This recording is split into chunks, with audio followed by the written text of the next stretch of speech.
Goeienaand allemaal. Welkom. Ik zie ons allemaal weer teenwoordig. Kom ons sluit die oor. Raak rustig.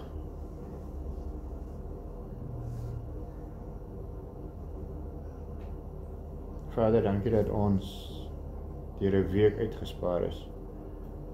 Dat ons vanaand weer hier kan kom sit. En net rustig raak. Mag ons uitstap met meer kennis, meer wysheid. Amen. Die huiswerk vir die week gaan lees Exodus 32 en dan moet jy kom dit opsê. So elkeen gaan nou 'n geleentheid kry om voor te kom staan. En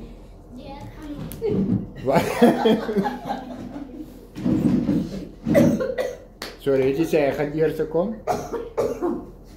En dit werk so, die tweede ene wat kom moet ek agter daar vorentoe sê. So ek moet net gou en vir agteraf terug het sê. Ja. Julle het dan so baie gelees. Is daar enigiemand wat vir ons wil sê wat is die gedeelte wat ons gelees het, ietsie wat vir hulle uitgestaan het of so 'n kort opsomming?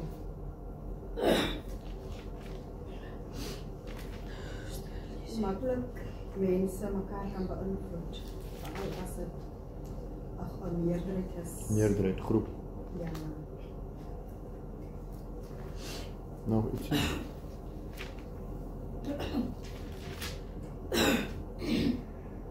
Die ongeduld van die mens om nie te wag tot Moses van die berg afkom nie.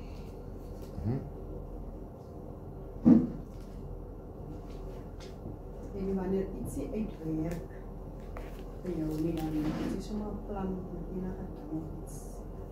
Jy kan kort vat in plaas van daai geduld wat jy moet hê. Want jy weet dat jy wag maar wat jy kan doen. Ja, bietjie van my. Ek voel soos jy voel. Ik is het vanmiddag vinnig gelees.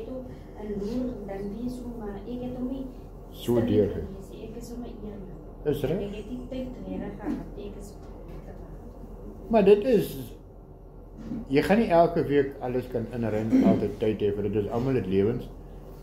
En dit gaan by my oor eerlikheid altyd. As jy dit gedoen het, het jy dit gedoen, daar is toch niks. Ek kan toch nie 'n straf uitdeel nie. By my is dit maar net, ons moet altyd net in 'n routine bly. En ons elkeen het ons eie gedeeltes wat ons ook, ons eie Bybelstudies, ander stilte tye wat ons dalk volg so. As jy by iets uitkom, dan kom ons nie by daarby uit nie. So kom ons begin dan. Ons het nou so 'n paar goedjies genoem wat ons ook nou verder gaan behandel. Module 2, lesing 6, ons gaan nou na die eerste ene kyk van die 10 beproewings. En die eerste ene, nie die eerste een in kronologiese volgorde, die eerste ene wat Moses na verwys. So dis nie die eerste ene wat hulle eerste beproewing of die eerste ene wat hulle nie deurstaan het nie, dis maar net die volgorde waarop Moses dit genoem het. So die eerste ene daar is die goue kalf. En as ons gaan lees daar Exodus 32 vers 1. Toe die volk sien dat Moses vertoef om van die berg af te kom, het die volk rondom Aaron versamel en vir hom gesê: Kom, maak vir ons gode wat voor ons uittrek, want hierdie Moses, die man wat ons uit Egipte laat optrek het, ons weet nie wat van hom geword het. So die heel eerste vraag daar is, waar was Moses dan? Hulle wag nou op Moses, waar was Moses? Op die berg. As ons gaan kyk by Exodus 24.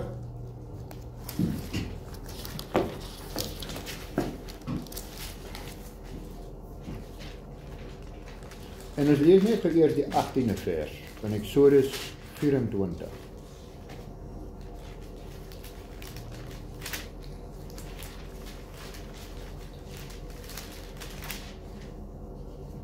As jy heel laaste vers, as jy eintlik vir 25 soek, dan gaan jy mee, vers 18.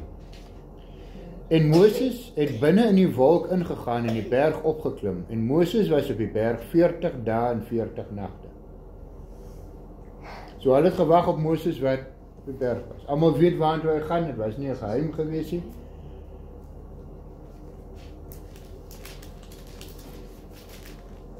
Ja, was is in die regte boek is nie. Ik wil nog een vraag, waar staan daar? So as ons dan gaan kyk, die volk het gesê, Moses vat ons nou te lank, hy vertoef. So om te kan sê, iemand vertoef, hy vat te lank, of hy's laat, moet jy 'n tydperk hê, wat jy gegeen word. So daar moet 'n datum of 'n tyd wees, wat jy ten minste vir die persoon gee. So half 'n verwysing om te kan sê, iemand is laat. As Francina vir my sê, sy gaan om na haar ma toe, en voordat ek kan sê, maar hoekom vat jy so lank, hoekom kom jy terug, moes ek ten minste 'n tyd vasgemaak het. Kom ons sê, as die son begin sak, en dit raak sterk skemer, sy nog nie terug het, dan is dit volgens my dalk, sy vat nou lang. So daar moet 'n punt wees, of albei partye, of die een of die ander ene, maar jy kan nie net sê iemand is laat. Jy moet 'n punt hê waar jy sê, maar okay, die persoon vat nou te lank. As Francina nou vir 40 dae, 40 nagte weg is na haar ma toe, dan gaan ek ook met haar begin soek. Daar is dan nie meer 'n kans van terugkom nie. So dit wil sê, dat Moses langer geneem het, as wat die mense verwag het hy sou neem. So hulle het 'n tyd gehad, en Moses het 'n bietjie langer gevat as dit. So kan ons aanvaar dat hulle geweet het, Moses gaan vir 40 dae en 40 nagte op die berg bly.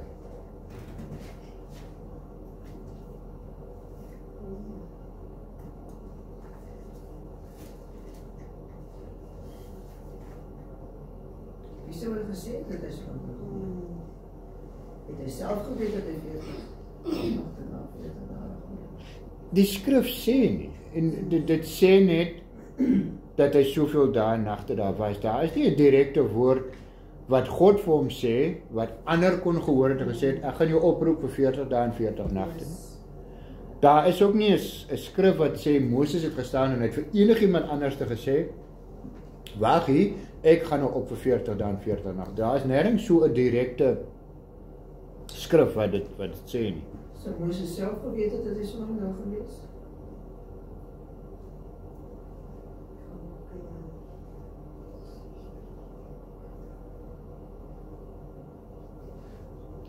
Ons gaan kyk.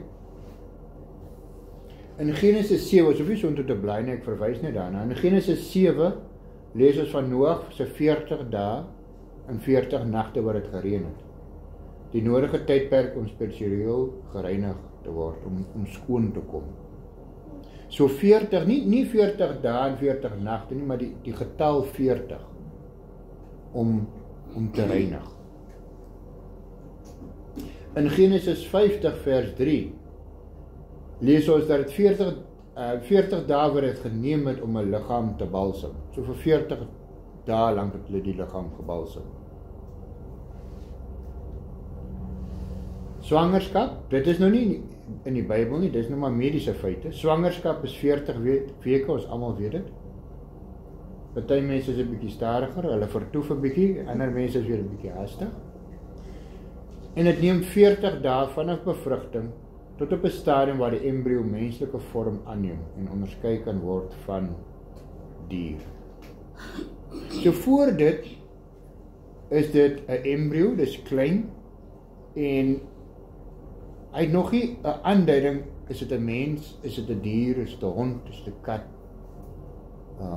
Daar is nog nie eienskappe nie. Na 40 dae is al die eienskappe daar om te sê, dit is 'n mens, dit kan nou nie meer 'n aap wees of enigiets soos dit nie. En dan 40 dae om iets nuuts te skep en te vorm. So van bevrugting af, 40 dae om iets nuuts te skep. 40 weke vir daai fetus om op 'n punt te kom waar hy dan kan sien vir die nuwe wêreld. En dan later ook, dis nou nie met Moses tyd nie, dis later meer na die die tempeltydperke toe. Die mikwa moet ook met 40 sea, dis 'n maat, soos wat ons nou liter het, is 'n sea, water gevul word om iemand te kan reinig. So reiniging kom uit die Ou Testament uit. Dit is nie Johannes die Doper wat met 'n doop gekom het en gesê dit is hoe 'n mens nou met water. Dis die ritueel van die bad waar jy moet ingaan, reinig. Die priesters moes dit heeltyd gedoen het. Hulle moes dit gereeld gedoen het. So doop is nie iets wat met in Matteus toe Johannes die Doper gesê het nie. Maar ons kan onsself net indink. As hier 'n man kom en hy sê daar was selfs fariseërs wat gekom het na Johannes die Doper toe. So as hy met 'n nuwe ritueel gekom het, dan sou daai mense gesê het, maar wow, waarmee jy nou besig is, ons ken nie van dit nie. So dit was vir hulle 'n normale praktyk, veral onder die fariseërs. Hulle was baie gestel op reiniging. Hulle het baie gekla oor die hande was en wat geëet word. Hulle was baie gestel op reiniging. So daar is hierdie hele 40 dae is al reeds daar. Dit sê nie dat, soos nou daar lees by bladsy 9, as Moses 40 dae op die berg was en afgekom het op die, ja, ek gaan 'n bietjie te ver gaan. Laat net gou my punt klaar maak. Ons kan nie bewys dat Moses geweet het van die 40 dae, maar daar was oorgenoeg aanduiding rondom hulle van 40 dae. So dis nie 'n nuwe ding nie, is nie 'n ding wat nou begin nie. So ons kan nog steeds besluit, het hulle geweet of het hulle nie geweet nie.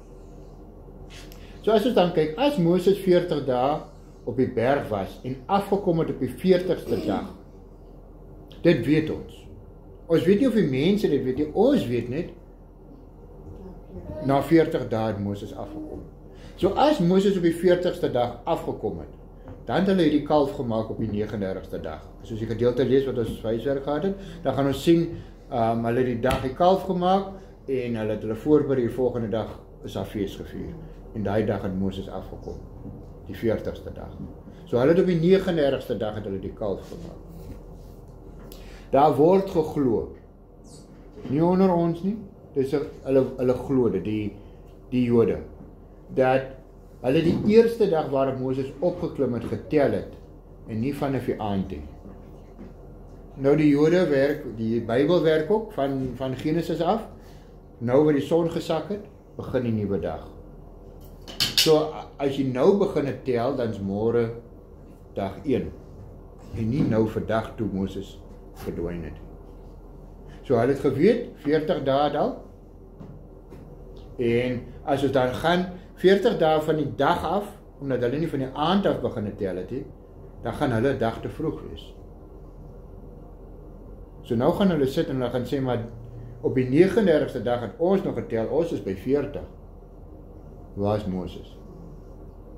So nou begin ons plannetjies maak. Dus het hulle op die 39ste dag vir Moses die oggend terug verwag, en hy het vertoef om te kom.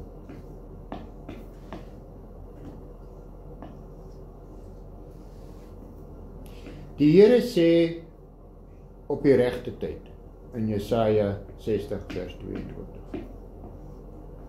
Prediker praat van, in Prediker 3 vers 1, dinge het vaste tye, winter, somers ensovoorts, alles het sy bepaalde uur. En ons kan so baie keer bid, maar ons ken nie die siklus van God nie. Ons sal bid en dan gaan ons op die 39ste dag opgee. Ons sal bid vir iets en God begin onmiddellik te werk aan dit waarvoor hy gevra het, maar ons sien dit nie. So baie keer sal 'n jong dame dalk bid vir 'n huweliksmaat, en dan na 'n jaar, na 2 jaar, terwyl God die man voorberei vir die vrou, want dis wat sy gevra het, sy dalk, ek wil nie sê vereistes nie, of voorwaardes, maar sy het gesê, Here, ek soek daarom 'n man wat kerk toe gaan, ek soek dalk 'n man so en so, en dalk op daai stadium wat sy gebid het, is die man nog nie gered nie. So nou werk die Here met hom, bring hom tot bekering, ek raak ongeduldig, En dan begin ek maar so lank man net aanhou tot die Here eendag vir my man stuur. Ongeduld. Waar maak ons nog hierdie selfde fout? Ons vier mos in die Christelike kerk Paasnaweek, wat die kruisiging van Jesus Christus verteenwoordig of uitbeeld. En ons het mos op Goeie Vrydag is die dag wat ons moet sê Jesus is gekruisig. So as hy die Vrydag aan, namiddag, gekruisig is. Hoeveel dae was Jesus dood? Hoeveel dae het het geneem om die tempel te herbou? 3 dae. Nou as ek die Vrydag aand begin, en ek tel aan, Saterdag aand is 1, Sondag aand is 2, Maandag aand is 3. Wanneer hou ons opstanding Sondag? Nee, is die 3 dae in. So selfs in ons gemeentes hou ons nie by die tyd gelewe wat God daar gestel het. Ons maak alles na ons gemaklikheid, want het is makliker vir ons om op die Vrydag en op die Sondag pas alles mooi in. Maar hoe verduidelik ons, want dis wat ek baie keer ondervind, iemand wat van buite af dalk soek na God, en hy lees van dit, en hy kom op dit af, en hy sê, maar hoekom stem dit dan nie ooreen nie? Julle sê in die skrif, Jesus, dit gaan 3 dae vat vir hom om die tempel te herbou, soos wat hy self gesê het. Die skrif sê hy was vir 3 dae in die graf. Maar dit wat ons vier, stem nie ooreen nie. Baie van die goedjies wat ons so verdraai, skep vrae vir ander mense. Hulle is daar buite, hulle kom nie in die gemeentes in nie.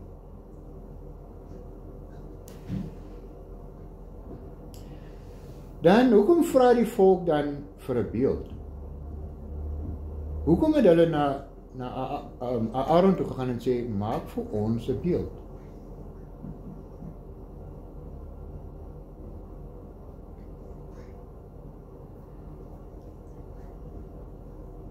Was hulle maar gewoond beelde gewees? Dit was hulle lewe gewees. Dit was hulle go-to. In Egipte het hulle meer as 1000 afgode met hulle beelde, elkeen het sy naam. Ons het voor laas jaar het ons die 10 plaag, elke plaag wat gemik is op een van die gode. As ons gaan kyk, Ra is die songod, dit kry ons baie mee te doen. Hapi was die Nylgod. As ek nog gaan vat, die songod, daar was duisternis geweest. Die Nylgod, die Nyl wat in bloed verander het. Dis hoe God sy mag en sy sterke hand gewys het. Hy het gesê, jy wat oor hierdie Nyl is, of jy wat oor die son is, het meer krag as jy. En dan, Heket is die vrugbaarheidsgodin, dis waar die paddas vandaan kom. En God het gewys, ek is in beheer oor die paddas, ek kan hulle meer maak, ek kan hulle uitsterwe, net soos wat ek wil. En dis iets wat die mense aanbid. En onthou, hulle het nie geglo, of hulle het geweet, daar is al hierdie ander gode. Dis hoekom God na hom verwys, hy sê, Allerhoogste. Hy is die God van die gode. Hy is heel bo. En dit is wat die Jode ingeglo het, dat hulle die Allerhoogste God aanbid. Terwyl al die ander gode daar is. En hulle het groot geword en hulle het gesien hoe hierdie ander gelowe hulle gode dien. Ons raak groot met dinge hier om ons. En net soos hulle dan, ons bring dit in ons kerk. Ons sal dinge hier buite optel wat nou nuut is en 'n trend is, en dan wil ons dit inbring, om ons banke vol te maak. So ons doen dit presies, ons doen vandag nog presies wat hulle daai tyd het gedoen het. En hier sit hulle nou in die woestyn met 'n God wat hulle nie kan sien nie. Hulle het nou groot geraak met hierdie beeldjies en hierdie gode wat sigbaar is. Jy kan dit aan dit vat, jy kan dit sien. En nou sit hulle hier met 'n God wat hulle nie nou kan sien nie. Daar's niks nie. En dan wil ons teruggaan na die comfort zone, na die ou dinge toe. Dis soos ons daar gedoen het, so ek neem aan ons moet dit dinge seker weer so doen.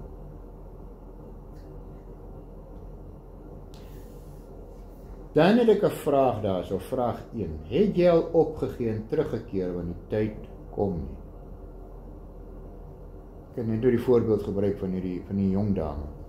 Hoeveel keer het ons al gebid vir 'n uitweg? En voordat ons vir God die geleentheid gee om ons te kom verras en te kom verbaas met 'n wonderwerk, dan vat ons dit in ons eie hande.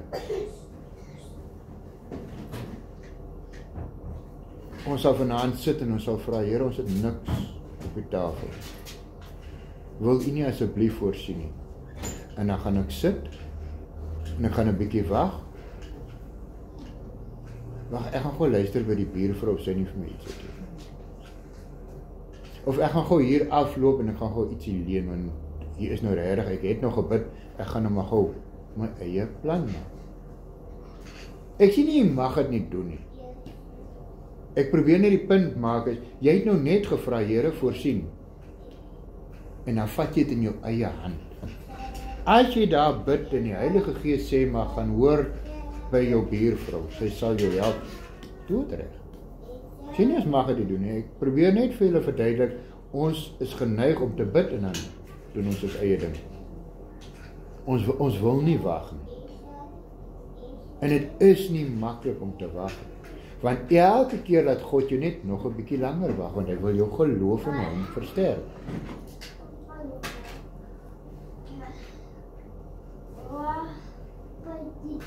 Ons sit baie keer aan redeneer hier nou. Wil God nou hê ek moet wag, of wil God nou hê ek moet aanbeweeg wanneer die antwoord is nee? Dis realiteite. Dan begin jy nou regtig begin wonder, maar ek het gebid. Ek wag, dalk is God se antwoord nee. En dan gaan ek aan. Dalk op die 39ste dag. En dis hoekom dit so belangrik is, as ek wag op Fransina om huis toe te kom, wat moet ek maak? Ons kan nou makliker stuur gou sommer op WhatsApp. Waar is jy? Hoekom vat jy nou so lank? Hoekom vra as jy dit ook vir die Here? Ons sal hom vra, ja. Maar dan gaan ons nie altyd terug en sê, maar moet ek nog wag? Of is jy antwoord dalk regtig nee? Kom ons lees 'n bietjie verder, Eksodus 32 vers 2. En nou Aaron sê vir hulle, ruk die goue ringe af wat aan julle ore van julle vroue, julle seuns en julle dogters is en bring dit vir my. Die mense het hom nou gevra, maar maak vir ons 'n beeld. Ons weet hoekom hulle die beeld wil hê. En sy woorde is, ruk die goue ringe af wat aan julle vroue is en julle seuns. So sy opdrag is, ons moet nou onthou, hy praat met mans. Hoofsaaklik met die mans. So hy sê vir die mans, gaan huis toe, en ruk hy goue ringe van jou vrou se ore af. Ruk, dis nie haal dit af nie. Dit is 'n, ja, ek gaan hom sommer so lekker vat en dan skeer ek hom sommer uit. En dit wat om jou nek is sommer so afskeer dat hy so 'n snytjie maak hier om. Met jou seuns en met jou dogters, dink nou net, as jy nou seuns het, wat nou al, so in ons geval nou al manne is, wat nou al klaar is met skool, en hier kom ek en ek ruk sy oorbelle uit, sy ore uit, en dis moeilikheid. En dit is, hulle sê met, in verdediging van Aaron is, hy probeer ons nou tyd uitkoop, want die mense plaas druk op hom. So as ek nou vir julle sê, gaan ruk die goed uit. Ek weet, ek gaan nie vir Francina dit uitruk nie. As ek dit uitgeruk kry, ek weet of ek dit by die deur gaan uitmaak. As daar kookwater op die stoof staan, gaan ek brand. As die meselaai op pad is uit voordeur toe, gaan die bloed loop. So dalk is dit 'n taktiek gewees in sy kant. Dis 'n aanname, ek sê nie dit is 'n feit nie, maar hy gee die opdrag, gaan half met mag en gaan haal die goue goed. Toe die hele volk die goue ringe afgeruk wat in hulle ore was en dit na Aaron toe gebring. En net daar lees ons nou, die manne het die gegaan en het gaan afruk.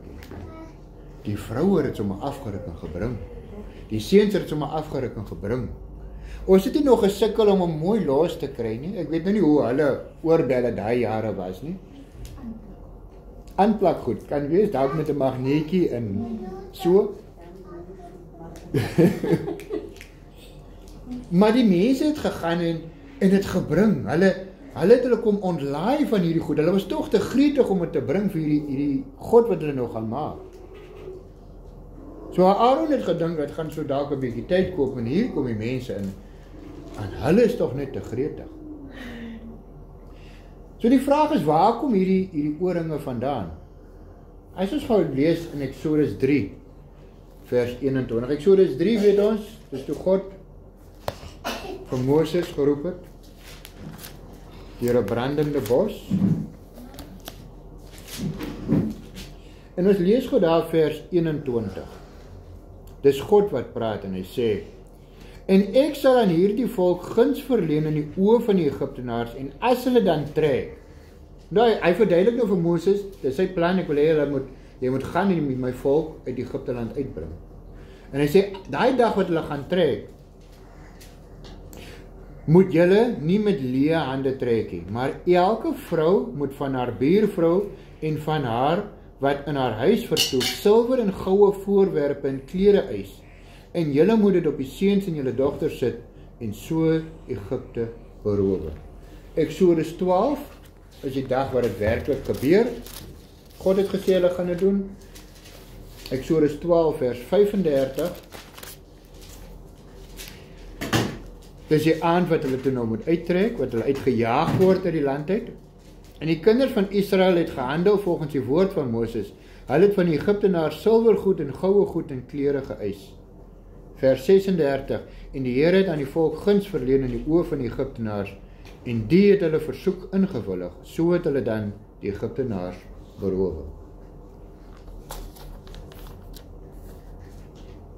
So 'n mens kan nou twee kante toe redeneer.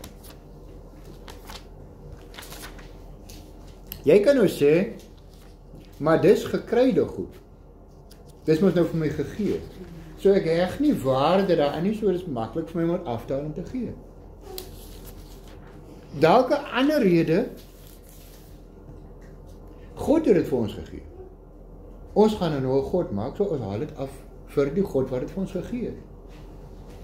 En al wat ek daarmee probeer sê is, ons sal altyd 'n verskoning kry. Daar gaan altyd 'n rede wees hoekom ons 'n ding doen. Ons weet dalk nie altyd wat is die rede hoekom hulle dit gedoen het nie. Wat ons moet doen is, as ons in hierdie selfde skoene gestaan het van hulle, wat sou my verskoning gewees het? Wat sou my rede gewees het? En as ons osself in daardie situasie sit, dan gaan ons baie keer kan sê, maar okay, nou verstaan ek hoekom het hulle dit dalk gedoen, of ek verstaan hoekom doen ek dit.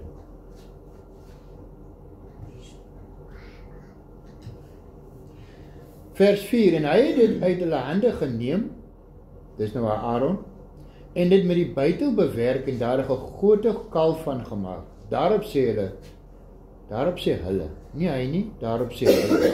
So hy het hierdie goud gevat, en hy het 'n beeld van dit gemaak. So die goud in die vuur gegooi, dit een bal, as ek so kan noem, sê gemaak, en toe met 'n buitel bewerk.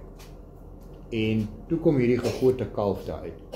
En toe sê die mense, dit is jou gode, o Israel, wat jou uit Egipte land wat optrek het. So nou gee hulle die erkenning aan hierdie goue kalf, dat dit hierdie goue kalf is, wat ons uit Egipte het gelei. Vers 5, toe Aaron dit sien, het hy daarvoor 'n altaar gebou. So nou gaan ons verder. Ons het nou eers 'n afgod gemaak. Al die afgode, selfs God, het 'n altaar. So nou maak hy 'n altaar. En Aaron het uitgeroep en gesê, môre is daar fees tot eer van die Here. Daardie Here wat hy daar gebruik, gaan nou by dit uitkom. Kom ons lees net gou vers 6 op. En hulle het die ander dag vroeg klaar gemaak en brandoffers geoffer en dankoffers aangebring. Daarop het die volk gaan sit om te eet en te drink en hulle het opgestaan om te speel.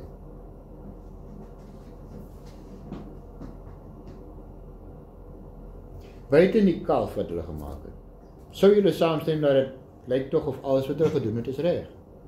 Hulle het 'n altaar gebou. Hulle het kom offer.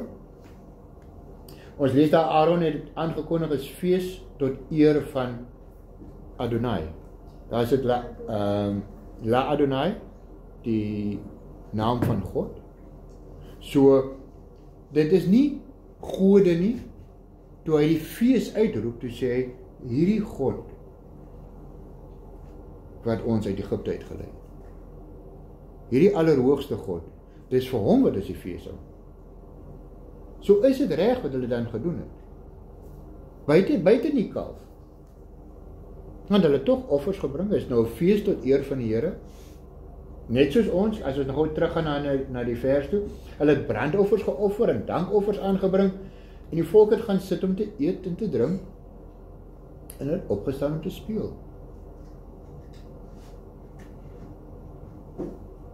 Is dit nie maar wat ons ook doen nie? As ons 'n partytjie, as ons 'n fees hou, ons eet, ons drink, en ons geniet onsself. Sou julle sê, daar is iets fout? Buite die goue kalf? Merk jy? Vers 5, nee, ek bly opspring. Vers 7, toe sê die Here vir Moses, gaan heen, klim af, want jou volk wat jy uit Egipte laat optrek het verderflik gehandel. So iewers skielik spring ons, hulle is nou nog besig om fees te vier hieronder, en hier onderbreek die Here vir Moses en hy sê, maak klaar, dat jy gaan.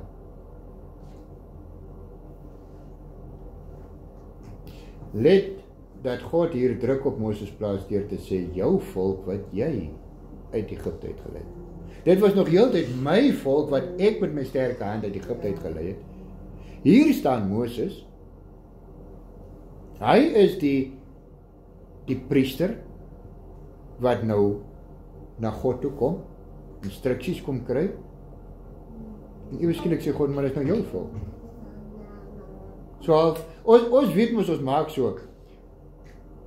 Dis altyd iemand anderste as daar lofprysing is, maar die oomblik as daar 'n probleem kom, dan draai hulle om en sê hulle, maar dis jy.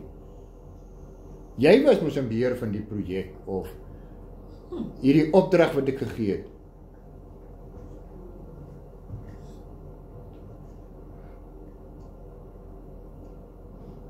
Ons maak mos met ons kinders ook so. My kind is toch so wonderlik. Maar as die kind stout is Francina se maniere. Ons is mos so. As die kind so 'n bietjie op die werk, mens kan sien in sy pa se streke of sy pa se streep wat daar uitkom. So God kom nou en hy gebruik hierdie taktiek teen Moses. En hy sê maar, dis mos nou jou volk, waar hy nou so verkeerd handel daaronder. Nou waar daar probleme kom, nou sê God, kom Moses, dis mos nou jou volk. God praat daarvan, hulle het verderflik gehandel. En dit is dieselfde woord word gebruik in Genesis 6 vers 11 tot 12. Kom ons gaan kyk gou daar.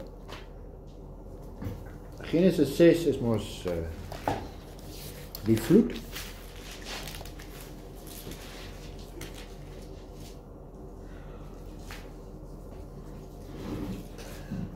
Vers 11 daar is, maar die aarde was verdorwe. Die woord daar verdorwe en verderflik is dieselfde woord in Hebreëus, voor die aangesig van God, en die aarde was vol geweld. So, dit wat ons hier hoor, is wat God nog gesien het gaan daaraan. Toe hy sê, hulle het nou verderflik gehandel. Toe sien God dat die aarde, toe sien God die aarde aan, en dit was verdorwe, want alle vlees het sy wandel op die aarde verderwe. Die woord daar verderflik, soos wat die skrif om gebruik is, jy gaan ten gronde. En my gunsteling vers is, my volk gaan ten gronde as gevolg van 'n gebrek aan kennis. So hier is dit, hierdie volk het nou te min kennis dalk gehad, hulle teruggegaan na hulle praktyke waarmee hulle groot geraak het, en nou is hulle besig om ten gronde te gaan. Dis wat God sê, hulle is nou besig om vir ons het nou net gesê, dit lyk vir ons aanvaarbaar. Ons kan niks sien wat verkeerd is, buiten die kalf. Maar een daad gaan nie noodwendig 'n gemeenskap verderflik maak nie. 'n ander woord is korrup. Ons kan so maklik sê dat staatsamptenare en politici is korrup, sonder bewyse. Ons beskuldig hulle sommer net. Maar tog moet daar iets wees, as iemand sê jy is korrup, dan het jy iets gedoen wat verkeerd is. So God sê hier is 'n baie ernstige ding. Verval. Ons weet as 'n gemeenskap verval, dan is dit absolute chaos. Hierdie mense is besig om fees te vier.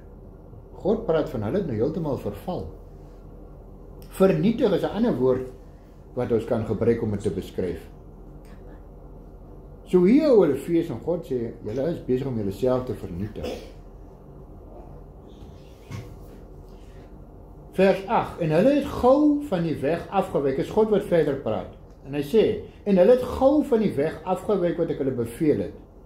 Hulle het vir hulle gegote kalf gemaak en daarvoor neergebuig en daaraan geoffer en gesê, dit is jou gode, o Israel, wat jou uit Egipte land laat optrek het.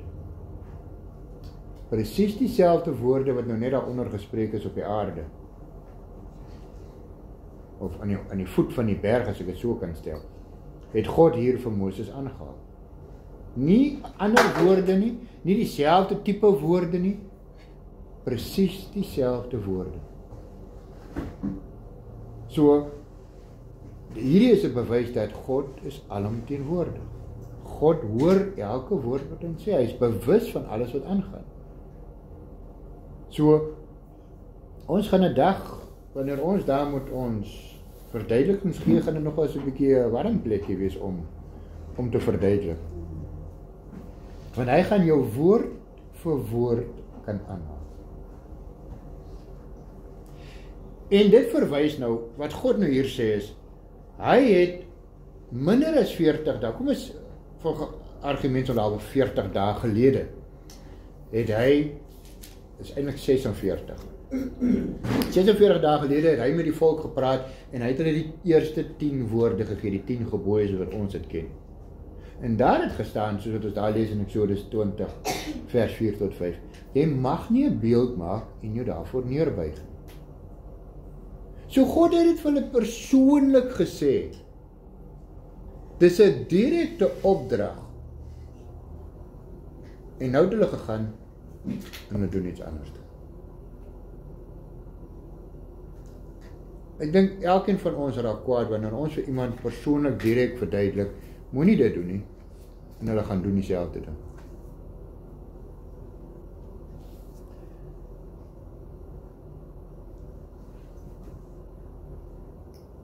kan ek gou so vra? Mag ons beeldjies maak? So enige iets wat ons dan maak, as ons sê ons mag nie beeldjies maak nie, dan mag ons kinders nie met puzzles speel wat in die vorm van 'n koetjie gesny is wat ek moet inpas nie. Ons kinders mag nie met diertjies speel nie, mag nie met karretjies speel nie, want dit is tog beeldjies van goed wat bo in die hemel is, onder op die aarde of waar ook al. As 'n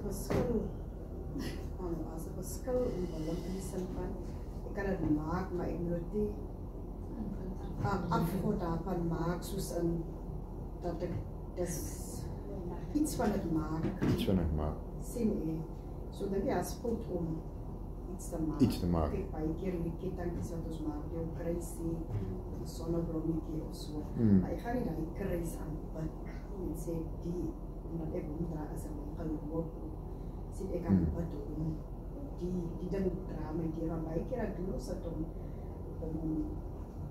vrouwe maak van hulle manne afgod. Alles wat hy sê is net, moet so wees op as wet, jy kan afgod om, en van daar kan word as baie keer as mense gepraat het in groepe, om die vrou geskei door die man, dan sal sy vertel, bijvoorbeeld, hoe sy om aan bid het, hoe sy gesorg dat al sy goed perfect wees, sy het om in een bolie rappelkies, en ek dink dis waar ons die vrou maak, verskil in het. Die klem is juist daar, net goed, jy mag nie voor dit neerbuig en hulle dien nie. En ek weet baie van die mense glo dat, hy lees eers dat jy mag geen gesnede beeld of enige gelykenis maak nie. So dit beteken ek mag niks wat, soos in 'n kruis of 'n sonneblompie, want dit is 'n naaimaaksel. En ons moet dit oppas dat ons dit nie in daardie sin vat, want daar staan tog, ons moet nie neerbuig voor dit. Want God het tog, toe hy die tempel gemaak het, het hy ook dan 'n engel gemaak op die ark, en die menorah het mos sy kelkies en sy blomme, goedjies en al die versieringkies en goed in die tempel. So God het aan homself ook, as ons nou vat, ons mag niks nagemaak het. En in die wat in ons sitte ding omwille van 'n mens, vir al in jou kar, nou sit jy die kruis daar, want jy glo dat dit vir jou Veilig gaan hou of so. Hy het ook iets te doen met 'n teken dat dit is die afgod, maar dat ook 'n teken dat die van dag kan wees, en wat jy glo, en dis wat jy keer van die persepsie is van die afgod sien. Ek sê die kruis in my kar, want ek gaan van my vrienden op die pad.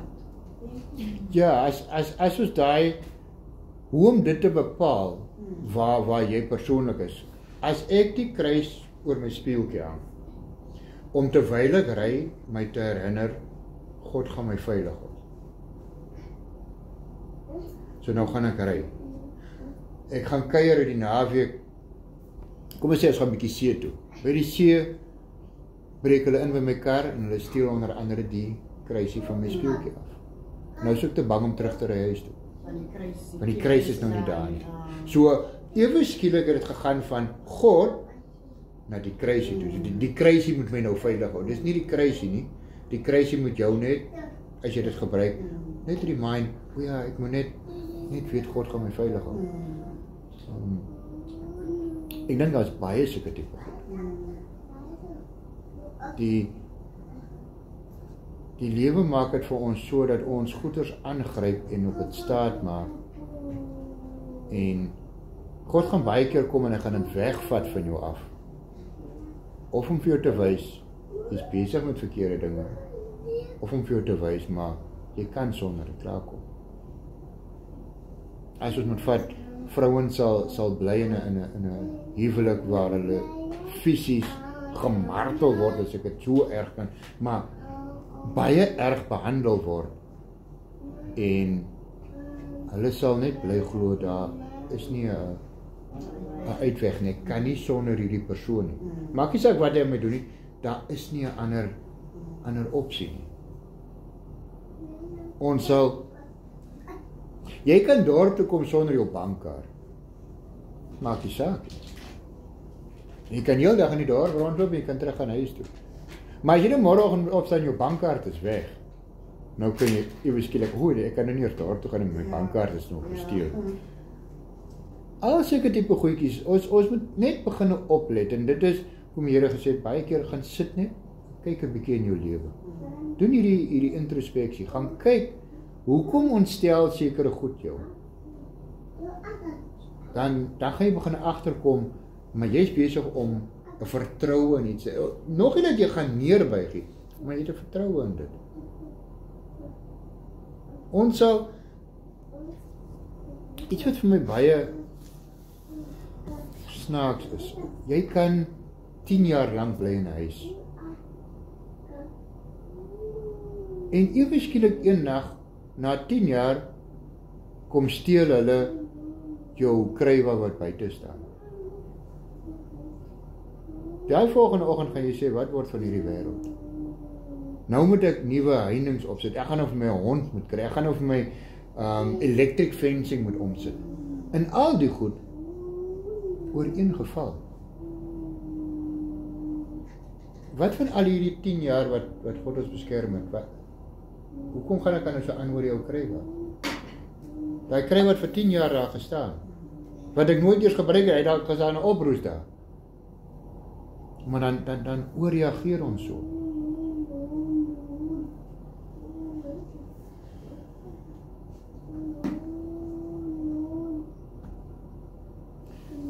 Vers 9 en 10. Verder het die Here vir Moses gesê, ek het hierdie volk gesien en kyk, dit is 'n hardnekkige volk. Laat my dan nou begaan, dat ek my toorn teen hulle ontvlam, en ek hulle verteer. Dan sal ek jou tot 'n groot nasie maak.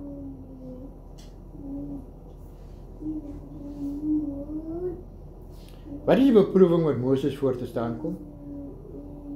As jy nou na daai vers kyk wat ons nou net gelees het, wat toets God daar?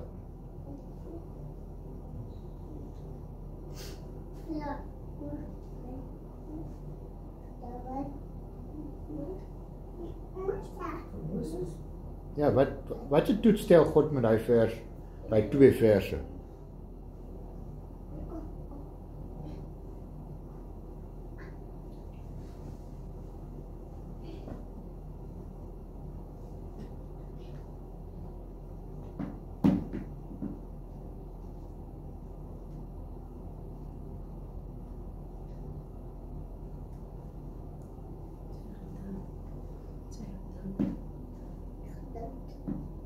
Sy geduld? Toe hy daar was, nee, op Willem, het God met baie goed om te deel. Oma was miskien beloftes gemaakt, of sy belofte gaan nakom, dit wat hulle vasgemaak het, wat dit hulle twee weet. Sal hy opweeg, terwille van die chaos om hom, sal hy opweeg, sal hy ingee. As ons gou daar kyk, die heel laaste sinnetjie daar, dan sal ek jou tot 'n groot nasie maak. Sy hoogmoed en sy trots. Want God kom nou en hy sê, maar hierdie volk hier, ja, hulle is nou hardkoppig, hulle is besig om hulle self te vernietig. Los my gou, dat ek hulle gou gaan verdelg, verwoes, verwyder, verteer, en dan gaan ek terugkom, en Moses, dan gaan ek vir jou vat, en ek gaan vir jou hierdie groot nasie maak. En so baie van ons sal daar gesê het, ja my God, vat vir my. As God na jou toe kom en sê, los hierdie ander mense, ek wil net vir jou vat.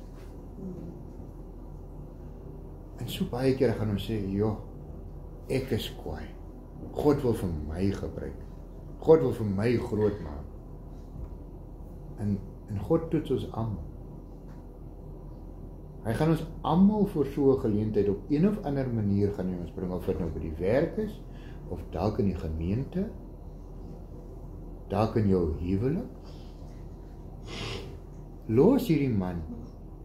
Ek gaan vir jou groot maak met 'n wonderlike man wat vir jou die wêreld se goederes gaan koop en hierdie groot huis gaan gee. En onmiddellik gaan jy, ja, dit klink wonderlik. So hy kom toets vir Moses en hy sê, maar kom, hy gaan nou kyk. Wat gaan die binne in?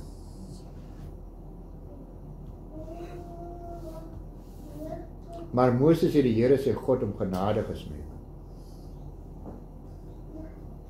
Moses het as so dowe oor gegooi teen wat God nou vir hom gesê het. Het gaan nie oor my nie, het gaan oor God. En wat sou gebeur het as Moses daai besluit van die Here kon wat en sê, maar wel dood en ek begin iets nie met jou. Ja. Maar nogtans Maar ons almal wil so iets hê, ons almal wil daai beginpunt wees, want dis trots en eer wat na my toe kom. Ons almal smag tog daarna. En as jy dit gevat het, dan God mos nou 'n nasie weer dom het begin. Hy het dit dan met Abraham gedoen. So wat maak dit nou saak, as hy dit met Abraham gedoen het, dan kan hy mos met my ook doen. En hy sê, sou u toren ontvlam teen die volk wat u met grote krag en met sterke hand uit Egipte land uitgelei het. Hy tel nie, hy is net hier op God se naam uit. En hy sê, waarom sou die Egiptenaars spreek en sê, in kwaadwilligheid het hy hulle uitgelei om hulle in die berge om te bring en hulle van die aardbodem af te vernietig. So Moses sê nou, Here, as u doen wat u nou wil doen, dan maak u vir u 'n slegte naam. Want u het nou mense gaan uitred om hulle dood te maak. Wat 'n tipe God is dit? Ek gaan trou vir Francina net om haar dood te maak. Ek moet mos met haar trou om vir almal te wys ek kan 'n man wees vir haar. So as ek nou, kom ons sê 'n huwelik van 20 jaar, ek wil nou uitstap uit die huwelik van 20 jaar. Wat sê mense die hele tyd? Maar jy het nou 20 jaar gebou in dit. Hoekom wil jy nou opgee? En Moses gebruik dieselfde. Hy val nie vir hierdie beproewing wat God voor hom stel en hy draai om en hy sê, Here, dis goed, as u nou vir my daardie eer gaan gee, gaan u 'n slegte naam.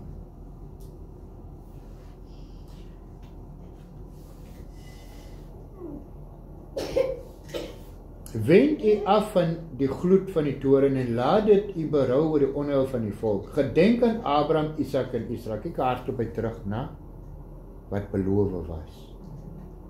Nou gaan raak hy aan God se wese en sê, ek kan nie lieg nie, is nie 'n mens wat kan lieg nie. As hy nou draai teen hulle, die beloftes wat hy gemaak het, dan gaan hy sy naam skade doen. Hy gaan nog steeds in 'n mate dit nakom, want Moses is nog steeds deel van Abraham, hy kan hom nou verder vat, maar dit gaan sleg lyk hier in die middel vir God. Ek sal julle nageslag vermenigvuldig as die belofte, soos die sterre van die hemel en die aarde, en ek kan julle nageslag gee dat hulle dit vir ewig kan beerwe. Let op dat Moses se metode is om God se naam in ere te hou, as ook die beloftes wat God gemaak het. En dit is wat ons ook moet doen. Ons moet oppas vir myself, vir my eie belange, en altyd kyk wat is in belang van God. En as ons in belang optree van God se naam, dan moet ons korrek optree. Maar as ons gaan begin optree in my eie belang, tot my eie voordeel, dan is dit gewoonlik teen God se naam. Toe het die Here berou oor die onheil wat hy gesê het hy aan die volk sou aandoen, en Moses het omgedraai en van die berg afgeklim, met die 2 tafels van die getuienis in sy hand. Tafels wat op albei kante beskryf was. Hulle was op die een en op die ander kant geskrywe. En die tafels was die werk van God. Die skrif was ook die skrif van God in die tafels gegraveer. En toe Josua die stem van die volk hoor, hoe hulle juig, sê hy aan Moses, daar is oorlogsgeraas in die laar, maar hy antwoord, dit is nie die geluid van wat sing, van die wat sing van oorwinning nie. Dit is ook nie die geluid van die wat sing van neerlaag nie. Ek hoor die geluid van beurtsang. Waar kom Josua eweskielik vandaan? God en Moses het nou net met mekaar gepraat. Nou praat Moses en Josua.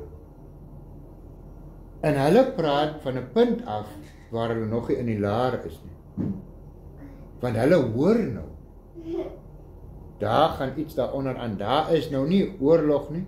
Josua het gedog is 'n oorlogsgesang, iemand het gewen, 'n oorlog. Toe sê nee, Moses sê nee, daai is beurtsang. Daai is 'n fees wat hulle hou tot eer van God. Maar my vraag is, waar kom Josua dan nou eweskielik vandaan? Kom ons gaan kyk gou. Daar by Eksodus 24 wat ons net al gelees het. Nie Genesis nie, Eksodus. Kom ons lees net gou 2-3 verse vorentoe oor vers 13. Hierop het Moses klaar gemaak en Josua sy dienaar en Moses het op die berg van God geklim en aan die oudstes gesê, wag hier vir ons tot ons na julle terugkom en kyk, Aaron en Hur is by julle, wie regsaake het, kan hulle gaan. Josua was die eerste keer saam met Moses op. Josua het nie hier uit die bloute uitgeval en Moses besluit, maar oké, jy is my opvolger. Dit is nie op 'n dag wat God net gesê het, Moses gee die leiersels oor aan Josua nie. God het al lank al begin werk met Josua. Josua was hier saam met Moses. Josua het dinge gesien wat Moses gesien het. En dit maak dit vir ons dalk makliker om te verstaan hoekom hy toe hulle die 12 spioene uitgestuur het, toe hy terugkom te sê, yes, ons kan. En hy was oortuigend genoeg om vir Caleb ook. Caleb was nie by gewees, Josua was by gewees. Eksodus 34 vers 3. Die tweede keer wat Moses opgaan. Toe was die opdrag wat God vir hom sê, maar niemand mag saam met jou opklim nie. Laat daar ook niemand op die hele berg gesien word en laat geen klein vee of beeste op hierdie berg wy nie. So die tweede keer was Josua nie saam. Maar die eerste keer was hy sy dienaar. Josua het heeltyd saam met Moses beweeg. Ons lees net heeltyd van Moses. Maar die dienaar was daar, heeltyd saam. Vir ons, as ek het nou moet bring na ons wêreld toe, die boer gaan op die plaas sê vir sy vrou, ek gaan in dorp toe. Maar ons almal weet die boer gaan nie alleen ry nie. Hy gaan van sy dienaars wat op die plaas vir hom dien, saamvat. En as iemand vir die vrou vra, waartoe ry die bakkie, dan gaan sy sê, my man gaan dorp toe. Maar hy is nie alleen nie. Want ons aanvaar dit, dat hy persoon saamgaan. Ons sal, soos julle weet, ek en Francine is baie saam, ons kinders is altyd by ons. En onmiddellik wanneer een van hulle nie daar is, gaan mense vra, waar is die kinders? Net so gaan hulle aanvaar, as ek sê ek is op pad, gaan die mense aanvaar, my vrou en my kinders gaan saamkom. Maar ek hoef dit nie te noem nie. En ons mis baie keer sulke goedjies in die Bybel. En het kos altyd net iemand om ons sulke goedjies te wys. En dan volgende week gaan ons verder. Gou vinnig net ter afsluiting die huiswerk. Die week gaan ons weer ietsie moet instuur.